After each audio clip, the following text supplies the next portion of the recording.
भारतीय वायुसेना ने French air and space force के साथ मिलकर डेजर्ट नाइट 21 नामक अभ्यास जोधपुर में पूरा किया।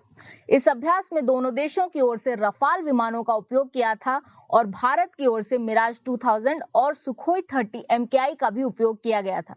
रफाल का उपयोग इसलिए किया गया था ताकि भारतीय वायुसेना के पायलट्स को भी रफाल में प्रशिक्षित किया जा सके और साथ ही मिड एयर रिफ्यूलिंग का भी प्रयास हुआ, जिसके लिए रिफ्यूलिंग टैंक एयरक्राफ्ट का भी उपयोग भारत ने किया। इसके अलावा फ्रांस की ओर से कुछ ट्रांसपोर्ट एयरक्राफ्ट का भी उपयोग किया गया था और माना जा रहा है कि यह अभ्यास दोनों देशों के बीच आपसी इंटरऑपरेबिलिटी बढ़ाने के लिए हुए थे। इसमें आरकेएस भदौरिया वायुसेना प्रमुख का जो वक्तव्य था उससे दो प्रमुख बातें सामने निकल कर आती हैं।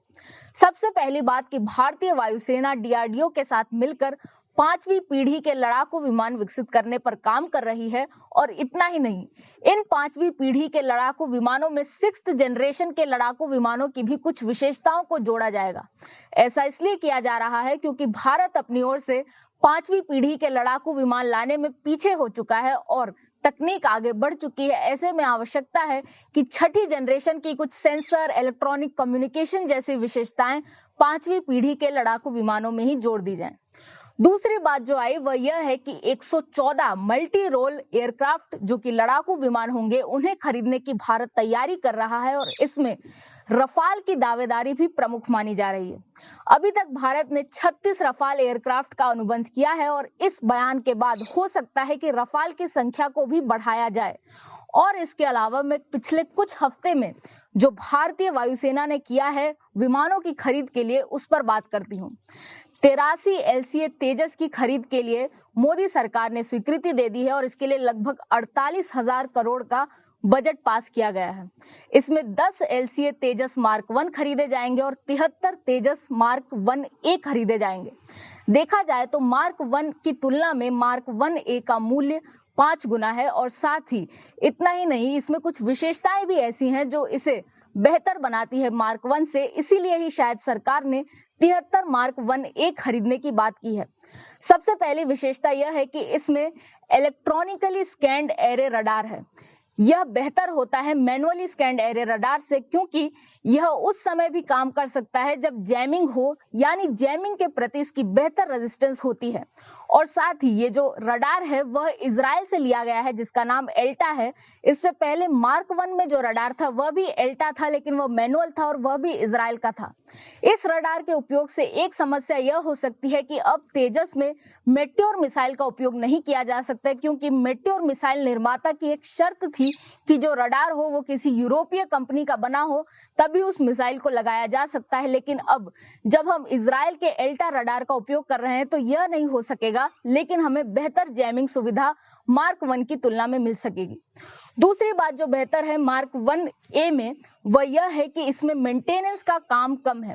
लगभग 40 इंप्रूवमेंट किए गए हैं जो मेंटेनेंस के काम को कम करते हैं। विशेषकर एयरफ्रेम पैनल में स्क्रू की संख्या कम कर दी गई है जिससे सर्विसिंग में कम देर लगे। साथ ही इसमें कुछ ऐसे सहायक हैं और कुछ ऐसे एड्स हैं जो सहायता करते हैं कि ग्राउंड लेवल पर जो लोग मेंटेनेंस कर रहे हैं वह फटाफट काम कर सकें और विमान वापस से दुरुस्त होकर जल्दी आ सके।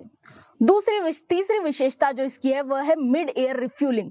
मार्क 1A में मिड एयर रिफ्यूलिंग की जा सकती है जिससे इसकी रेंज बढ़ेगी और यह फोर्स मल्टीप्लायर की तरह काम करेगा, जबकि मार्क 1 में यह सुविधा नहीं थी। चौथी विशेषता है वह यह है कि रडार वार्निंग सिस्टम, यानी आपके विमान को यदि किसी रडार ने पकड़ लिया है, किसी शत्रु रडार ने, तो उसकी चीज यह आपको सावधान कर देगा पायलट्स को, और वे जान जाएंगे कि कोई खतरा है जिसने उसे पकड़ लिया है और वे अपनी ओर से काम कर सकेंगे। पांचवी विशेषता है सेल्फ प्रोटेक्शन जैमिंग। इससे यह होता है कि जैमर लगे हुए हैं इस विमान के बाहरी ओर और जो रेडिएशन होते हैं और रडार होते हैं और रडार गाइडेड मिसाइल्स होती हैं, उनकी सहायता से ये इन्हें बचा सकती हैं, क्योंकि ये रडार को दिग्भ्रमित कर सकते हैं ये जैमर्स। छठी विशेषता है वह यह है कि बियॉन्ड विजुअल रेंज मिसाइल, विशेषकर air to air missile BV राम जिसे कहा जाता है, उसका उपयोग इसमें किया जा सकता है और डर्बी 1 का इसमें प्रयास हो भी चुका है जिसकी रेंज लगभग 50 किलोमीटर है। और साथ ही DRDO द्वारा विकसित अस्त्रा का भी इसमें उपयोग किया जाएगा और पाइथन 5, RR-77 इस प्रकार की मिसाइलों को भी इसमें लगाया जा सकता है। ऐसे में मार्क 1A 73 और 10 मार्क 1 की सहायता से भारतीय वायुसेना के पास काफी सारे विमान हो जाएंगे। और एक और ध्यान देने वाली बात है वह यह है कि यह विमान स्वदेशी रूप से विकसित है और पहली बार होगा कि 50% से अधिक स्वदेशी कंटेंट से जो विमान बनेंगे वह भारतीय वायुसेना उसका उपयोग करेगी। और इस प्रोग्राम के अंत तक इस 50 को बढ़ाकर 60% कर दिया जाएगा, यानी 60% स्वदेशी कंटेंट ही रहेगा इन विमानों में। मैं हूं निष्ठा अनुश्री, देखते रहें स्वराज्य।